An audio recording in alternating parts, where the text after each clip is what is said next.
Iran और America में जारी कशीदगी आज की रात कुछ अहम और बड़ा होने जा रहा है। क्या अहम और बड़ा होने वाला है? आमिर रज़ा मेरे साथ मौजूद हैं, उनसे बात करते हैं। आमिर भाई, कशीदगी अरूज पर है, दोनों जानिब से बयानात भी आ रहे हैं और लग रहा है कि आज की रात कुछ बड़ा ना हो जाए। ये बात बिल्कुल ठीक है, आपने सही निशानदेही की कि आज की रात कुछ हो सकता है। उसकी वजह यह है कि अब से तकरीबन 12 घंटे पहले डोनाल्ड ट्रंप ने कहा था कि अगले 24 घंटे अहम हैं। फिर अमेरिकन से कहा कि आप तुर्किया के रास्ते या पैदल रास्ता आपको जहाँ से भी मिलता है आप मुल्क छोड़ जाएं। अपने शहरियों को उन्होंने कहा कि कहा ईरान को छोड़ दें। फिर आपने आपकी खबर दी हुई खबर है कि जिसमें आपने बताया कि रशिया के 5 जहाज़ जो हैं वो फ़ौजी साजो सामान के साथ तेहरान एयरपोर्ट पर उतरे। और अगली खबर ये आई कि अल अदीद एयरबेस जो है उसको खाली करा लिया गया है। ये मिडल ईस्ट में अमेरिका की सबसे बड़ी एयरबेस है, जिसमें 10,000 फ़ौजी जो हैं, अमेरिकन फ़ौजी जो हैं, हम वक्त मौजूद रहते हैं। मैंने और आपने कल हमने बताया था कि वहाँ से जहाज़ निकाले गए हैं जी बिल्कुल। और अल अदीद को खाली किया जा रहा है।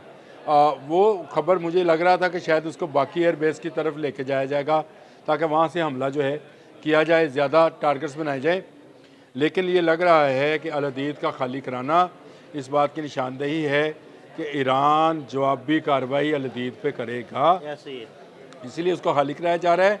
उसमें जो कमांड एंड कंट्रोल सेंटर बनाया गया है जिसमें 17 ममालिक के लोग अमेरिका के साथ शामिल हैं, उनको सिर्फ वहाँ रखा जाएगा, जो कि मरीन्स की और समंदरी जो तनसीबात हैं अमेरिका की, उसकी हिफाजत के लिए होगा। और उसमें भी 17 ममालिक का जानबूझकर नाम शामिल किया गया है ताकि अगर ईरान हमला करे तो बाकी ममालिक जो हैं हाँ जी। वो कहें कि जी हम पर हमला हुआ। अब मसला ये है कि ये अल अदीद एयर बेस जो है ये अमेरिका का अगर सबसे बड़ा फ़ौजी अड्डा है तो इसका मतलब ये है कि ईरान, अमेरिकन इंटेलिजेंस के मुताबिक ईरान इसकी तरफ मिसाइल नस्ब कर चुका है। बिल्कुल। ये सोचने वाली बात है। और अगर अमेरिका ने 24 घंटे कहे थे, 12 घंटे गुजर गए, बाकी 12 घंटे रह गए, तो वाकई आपकी बात ठीक है कि आज की रात अहम है। दोनों तरफ जो है पूरी तैयारी दिखाई देती है। तैयारी इस हवाले से भी कि कल हमने कहा था कि अमेरिकन F-35 और अमेरिकन B-52 बम्बार्स जो हैं वो ईरानी सरहद के साथ प्रवास कर रहे हैं। फिर मैंने एक व्लॉग किया कि Su-35 जो है 16 की टुकड़ी जो है वो ईरान रशिया की तरफ से आई, क्योंकि उसके साथ मुआहदा था कि 2026 और 2026 से लेकर 2028 तक वो तकरीबन 100 Su-35 देगा। लेकिन फौरी तौर पर जो उसको दस्तियाब थे वो 16 जहाज़ थे, वो उन्होंने दे दिए। उसके बाद आपने ख़बर दी कि जो जंगी साजो सामान से लेस उनके बड़े जहाज़ हैं IL-76 TD, वो 50-50 टन सामान लेकर 5 की तादाद में उतरे और मज़ीद भी उतरेंगे। तो इससे नज़र आता है कि एक तरफ जंगी साजो सामान का जो है जहाज़ हैं वो उतर रहे हैं और दूसरी तरफ अल अदीद एयर बेस को खाली कराया जा रहा है। आमिर भाई, दोनों तरफ तैयारी मुकम्मल है। अगर इन्होंने, अमेरिका ने पूरा प्लान बना लिया है कि वो ईरान पर हमला करेंगे, तो ईरान ने भी अपना दिफा करने के लिए और जवाबी वार करने के लिए अपनी तैयारियां मुकम्मल कर ली हैं। देखें, जो डोनाल्ड ट्रंप का बयान आया था ट्रुथ सोशल पे, उसमें क्या था कि डटे रहें, मदद आ रही है। पहुंचने वाली है। अच्छा, रज़ा शाह पहलवी ने क्या कहा? डटे रहें, मदद पहुंच रही है।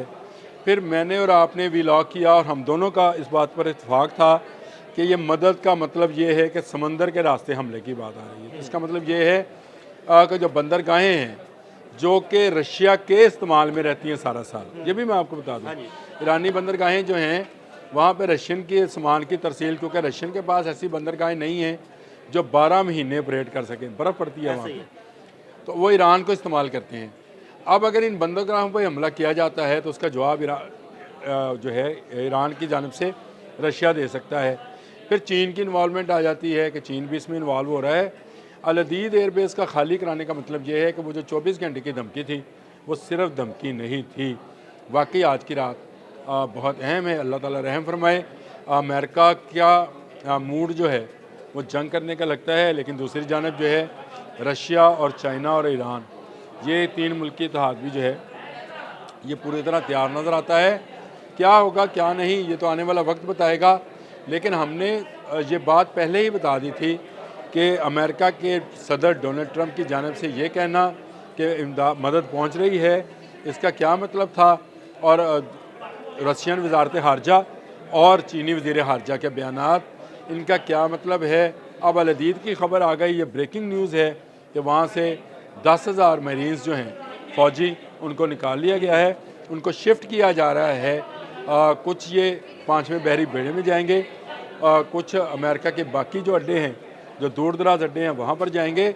और इस तरह अल हदीद में सिर्फ एक कमांड एंड कंट्रोल सेंटर रह जाएगा जिसमें चंद फौजी मौजूद होंगे। ये बिल्कुल जंग के अलार्म जैसा है। अगर आपको नहीं सुनाई दे रहा तो भाई चौकन्ने रहें, ये बड़ी जंग हो सकती है, ये एटमी जंग बन सकती है। ये हमारे ख़ित्ते में एक वसी तर जो जिसको हम ये कह सकते हैं कि एक जंग अज़ीम की तरह की जंग जो है वो शुरू हो सकती है। अगर ये एटमी कुफ्ते आपस में टकराएं तो कुछ नहीं बचेगा। तो ये हालात डोनाल्ड ट्रंप के पैदा करना हैं। डोनाल्ड ट्रंप को वापस जाना होगा, डोनाल्ड ट्रंप को अपने बयानात वापस लेना होंगे। ईरान के अंदरूनी मामलात में अगर अमेरिका मुदाखलत करेगा तो ईरान के बैरूनी मामलात में रशिया और चीन भी मुदाखलत करेंगे। यानी बैरूनी मामला से मुराद बैरूनी मुल्क से अगर ईरान के अंदर हमलावर होंगे कुछ लोग, तो उनकी हिफाजत के लिए रूस और चीन अपना किरदार अदा करेंगे। और आपकी वो जो जहाज़ों वाली ख़बर है वो इस हवाले से दिल भाई बहुत अहम है कि ईरान जो है वो पूरी तैयारी में है, डटे हुए हैं। वहाँ पर एहतजाज का सिलसिला उन्होंने बंद करा लिया है। उन्होंने अपने हक़ में एहतजाज करके दुनिया को दिखा भी दिया है कि सारे लोग जो हैं वो हमारे साथ हैं। उसके बाद कोई जवाब बाकी नहीं बचा। तो डोनाल्ड ट्रंप जो है इस बात पर आ गए कि अगर जो मुजाहिरीन गिरफ्तार हुए हैं उनको फांसी दी तो हम आएंगे। पहले कहते थे जो मारे गए तो हम आएंगे, अब वो ये बात कह रहे हैं। और अगर यही बहाना बनाना है तो मैं आने वाले वक्त में, यानी कल तक, आज की रात तो अहम है, कल तक एक जंग देख रहा हूँ। ये जंग किस लेवल पर होगी? क्या ये लफ्ज़ी जंग होगी, लफ्ज़ी गोलाबारी होगी, या ये वाकई में हॉट वॉर होगी, यानी एक दूसरे के ऊपर गोलाबारी की जाएगी या मिसाइल फेंके जाएंगे? इसका फ़ैसला आज की रात होना है। 24 घंटे की वार्निंग जो है वो मुकम्मल अभी चंद घंटे के बाद होना शुरू हो जाएगी, उसके बाद देखेंगे। लेकिन ये ब्रेकिंग न्यूज़ थी मेरे लिए कि अल हदीद एयरबेस को खाली करा लिया गया है। अभी इराक़ में क्या किया जा रहा है, इराक़ की एयरबेस में, अल ऐन एयरबेस है उनकी, उसमें क्या सूरत हाल है, वो जब अपडेट आती है तो फिर हम डिस्कस करते हैं। और अगर हुआ तो आप लोगों को ज़रूर उस पर अपडेट करेंगे। बहुत शुक्रिया आमिर रज़ा जी। बिल्कुल, आमिर रज़ा ने बड़ी तफसील के साथ इस सारे मामले के बारे में आपको बताया। अदील अहमद और आमिर रज़ा को इजाज़त दीजिएगा। अल्लाह हाफ़िज़। डटे रहें, मदद आ रही है। पहुँचने वाली है।